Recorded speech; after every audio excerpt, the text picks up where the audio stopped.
you've had over 60 performances with the Met Opera, I have. which is just incredible. Yes, it is. And I know that you've conducted operas all over the world. And so what's the difference between coming in and conducting opera compared to conducting a symphony? Opera is a form that's like on steroids. It's a big kind of event, and generally speaking, when you're in an opera house, you're dealing with a large facility, a large place to work.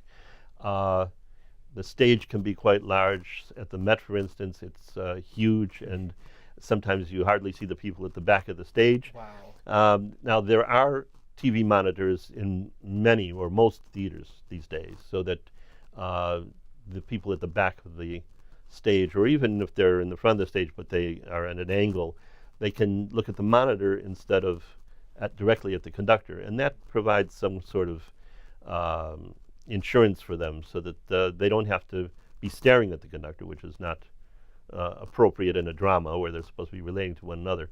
But they'll look at the monitor and still be able to relate to the people on stage. But the sheer vastness of some of the opera houses is one of the daunting tasks. And there are a couple of others. You have stage directors who may or may not be especially sensitive to the musical values that are happening.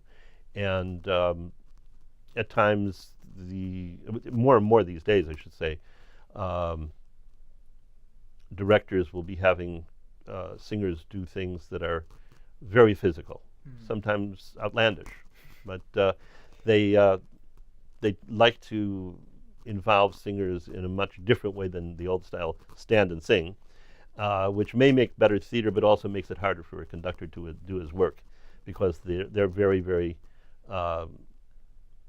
they're looking for something specific dramatically or physically from a singer, and the conductor has to deal with that and make sure that the result is still good. Oh, Yeah, I'm sure. What's the most outlandish thing that you've seen a singer be directed to do? Oh boy. I remember in a performance that I did, first of all, there was a moving turntable. It was in Barbara Seville, actually. And at one of the most difficult moments for the singers, the turntable started to move, which made it hard to see the angle that the conductor had to the stage, and vice versa, from the stage down. And there was a trio in the Barbara Seville where, in a very inopportune moment, the stage director had the singers, I would say, flee to the back of the stage, which made it impossible for them to see in this very complicated music. It sounds like it. Yeah. And the other aspect of what's different about opera from symphony is that there are some styles of Italian opera mainly where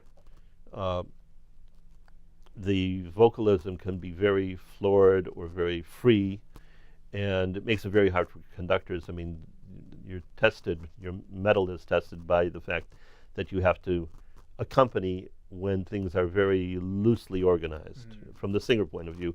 And they're absolutely right. It has to be florid and free, but then the conductor has to be very much on top of the situation. It's kind of akin to a Chopin piano concerto, where it's very florid and the pianist takes all the time in the world, and the conductor has to be right there with. And you're just falling behind and. Yeah, exactly. Well, falling on time, hopefully. Well, yeah, which actually means that I've discovered that you have to be slightly ahead with the beat in order for it to be actually ahead, because it takes a moment for the orchestra to respond. So there's a very subtle dance that goes on there. Wow. Yeah.